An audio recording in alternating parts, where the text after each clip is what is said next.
April 17th, 2023, Toronto, Canada.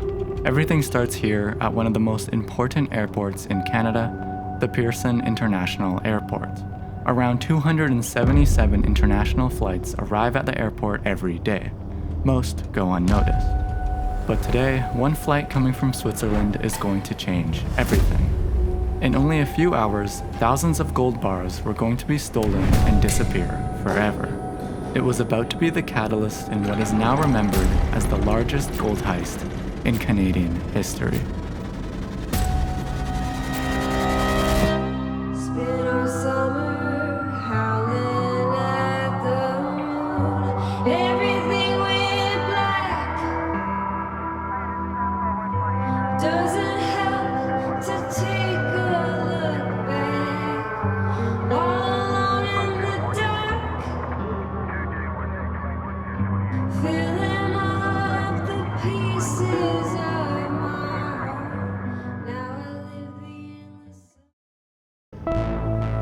This is Air Canada Flight 881.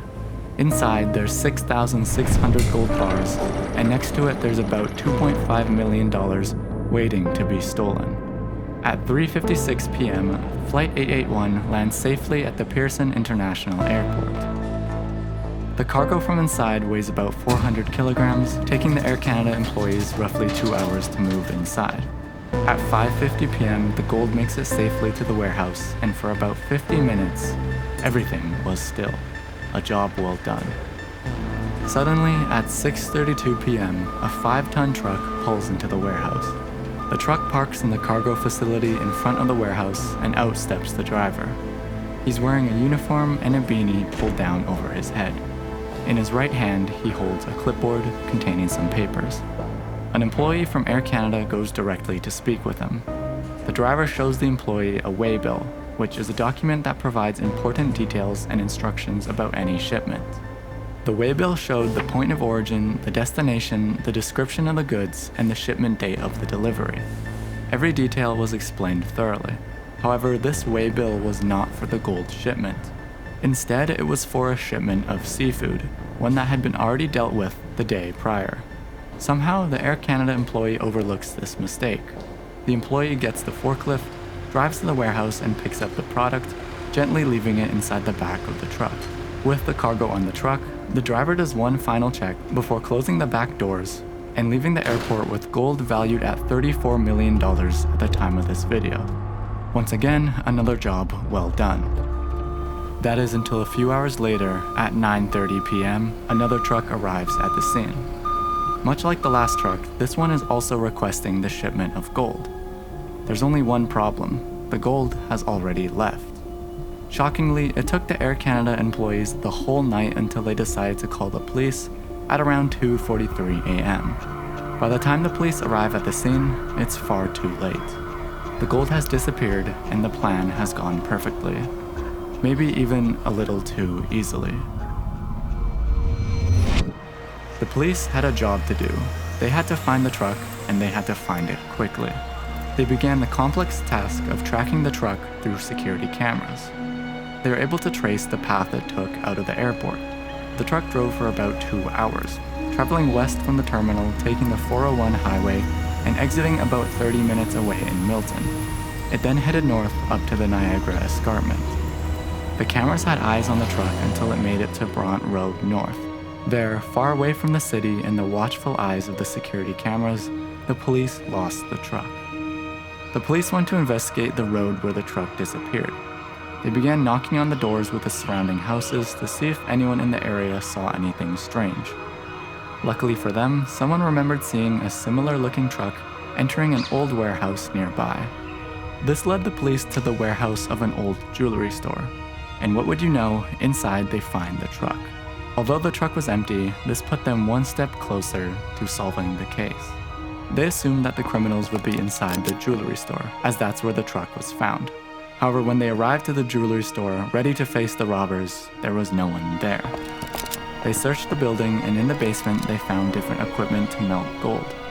Alongside this, they found 6 gold bracelets, valued at $89,000 each, and about $430,000 in cash.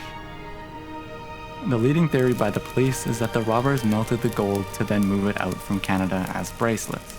At this moment, the case seemed done. The police had already spent $5.3 million in this investigation, and there was no clue of who made this, let alone the rest of the gold. That was until the police found what would be the key for disrupting this almost perfect heist.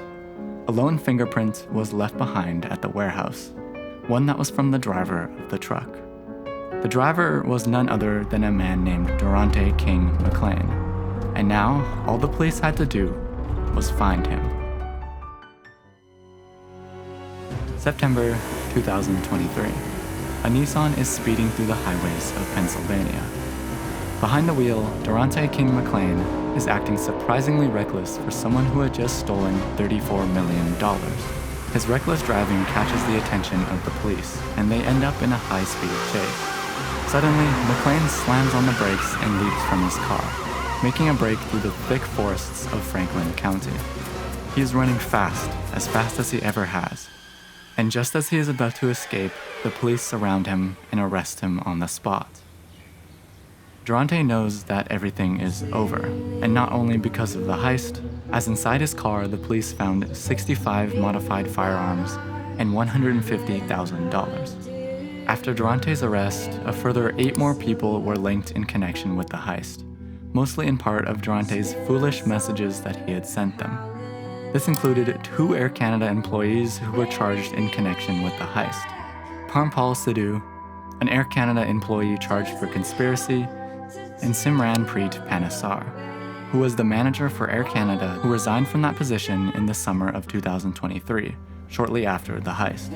It's not a surprise that in the end, 2 employees from Air Canada were in on the heist. This made complete sense, as it was a heist with no guns, no violence, and it was executed quite effortlessly. However, the biggest question of all remains unanswered. Where is the gold? The police suspect it's probably in Dubai or India, somewhere common to buy stolen gold. A further assumption from the police is that the money from the gold was used to buy the guns Durante had, possibly linking the heist to organized crime. At the end of the day, the location of the stolen gold remains unknown, and we are unsure whether or not it will ever be found.